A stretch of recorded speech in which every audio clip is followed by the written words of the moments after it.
Assalamualaikum warahmatullahi wabarakatuh dan salam sejahtera saudara Fahmi dan Tuni Ching, Menteri dan Timbalan Menteri, Tan Sri Salim, FCMC,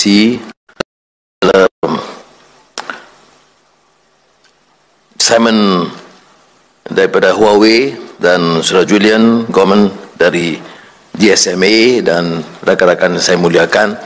Bagi pihak kerajaan tentunya kita memulakan dengan menyatakan kesyukuran kepada Allah SWT dan juga penghargaan kepada Huawei dan GSMA kerana dapat menyelenggarakan ICT Summit yang sangat bermakna.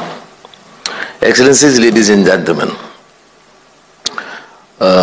the Malaysian government have taken a very bold decision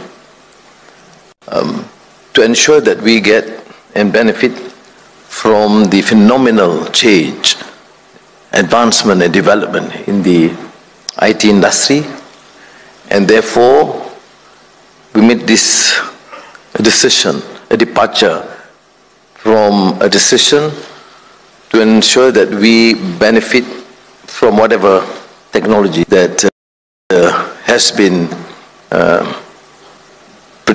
produced and surfaced, and the decision to have a single network, we made a very tough decision. And mind you, I'm not exaggerating when I say this, to allow for a fair competition so that we as a nation, the young nation, can benefit from the best of both worlds. Well, it is not an easy decision precisely because the conventional view in some parts of the world is that concerns about security, about capacity of new industries, particularly that stems from China. But we in Malaysia, with this Madani philosophy and Madani economy, decided, and I believe rightly, that once we get the best from the West, we also should benefit the best from the East. We have made the decision years ago by the past administration to only work on a single network. But I think after extensive discussion, debates, and even people like me having to learn, explore deeply to the innovation, technology, and the superiority of all, we made the decision to allow for a dual network, and thus that is for more effective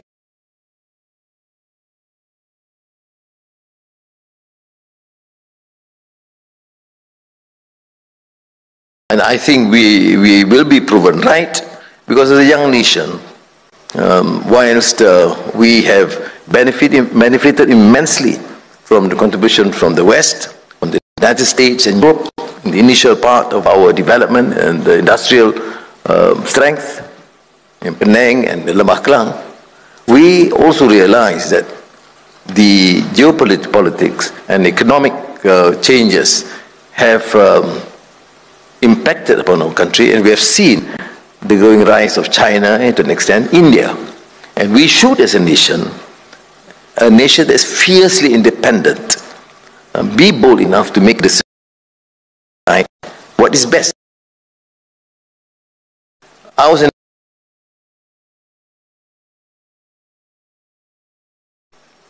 yesterday evening, so I'm a bit dazed, particularly when I'm not reading the text. And Premier Lee Chiang was kind enough to host and had discussions, and I told him precisely Malaysia as vibrant economy with an independent stance to benefit, because we are benefited, as I said, without exaggeration, from the technology of, from Intel to Motorola and etc. From the United States, who continue to be a friend, but we see that our neighbor China has shown a lot of interest and to make sure that neighbors prosper. And so, in the last few months, I've met and had lengthy discussions with Premier Li Qiang 3 times, and President Xi Jinping, who gave that wonderful vision, which has certainly attracted my attention, not only in terms of economic advancement, digital transformation. He talks about food security, elevating the standards of the poor, but we share something unique, because most leaders do not talk about values and civilization, except for the lines of independence, be it in what you consider the Pilgrim Fathers of the American independence movement, or some of the early initiators during the struggle against colonialism or imperialism. But in President Xi Jinping and myself, we talk about values and civilization, and which transcend just economic imperative or technology, but which focuses on issues of compassion and humanity, which is a deficit in our society. So what relevance has this to the ICT? Because we talk about inclusivity, we talk about digital divide. So this is not technology per se. This is technology with understanding of what is required to ensure that the nation mature and benefit its citizens.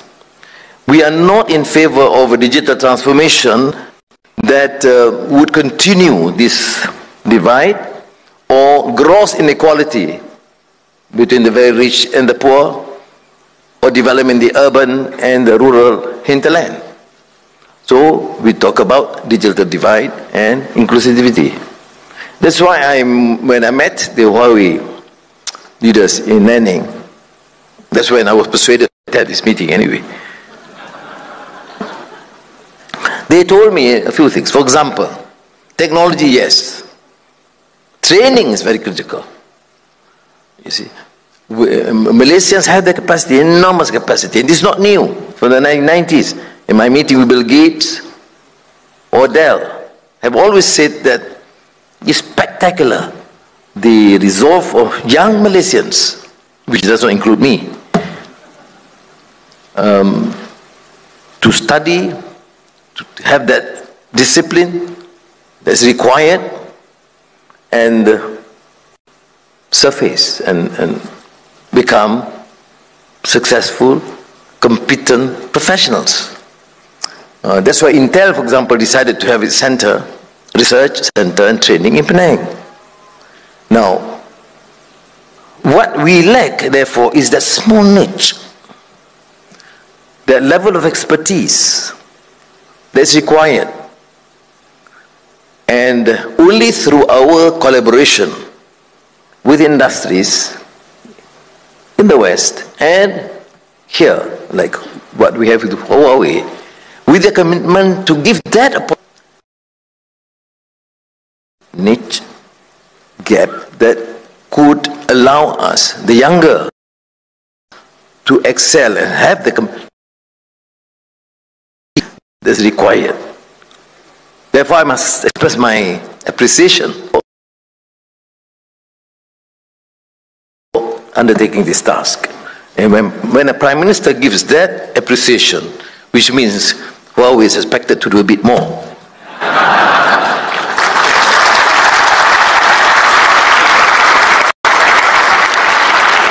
And this collaboration would, of course, immensely assist Huawei as a company, but in our attempt to undertake this whole process of digital transformation, which is entrusted partly to MCMC. So Tan Sri Salim, please listen carefully and make sure this collaboration act works. Now, so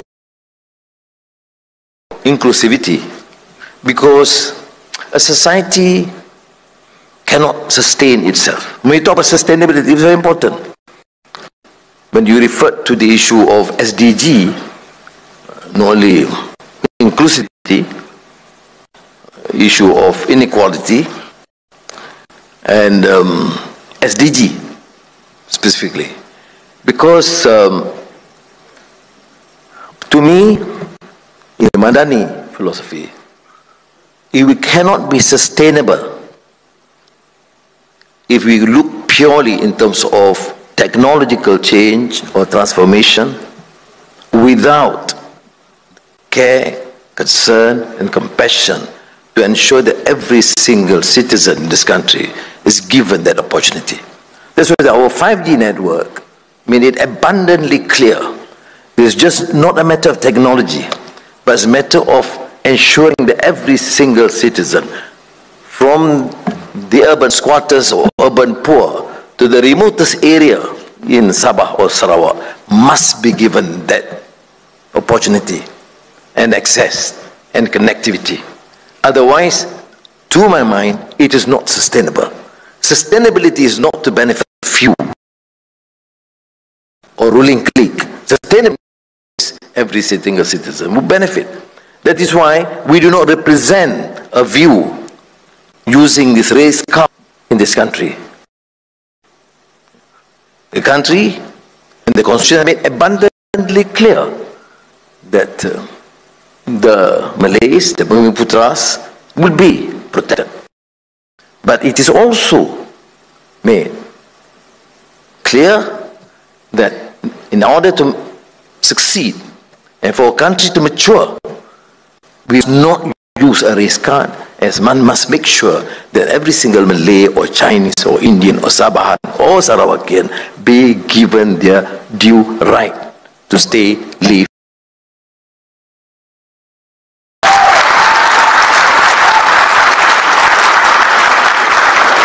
So, I just want to express again my appreciation and to reiterate what we have said before when we embarked upon this whole issue of digital transformation, because it requires a new mindset, a new attitude, and new preparedness for us not only to learn but also to share.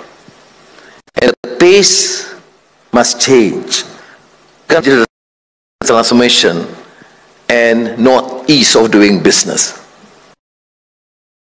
Cabinet this morning, and I've reiterated this similar point, that we have the potential, and thank God, when we were in New York recently, you can sense the enthusiasm, recognition of potential investors to Malaysia.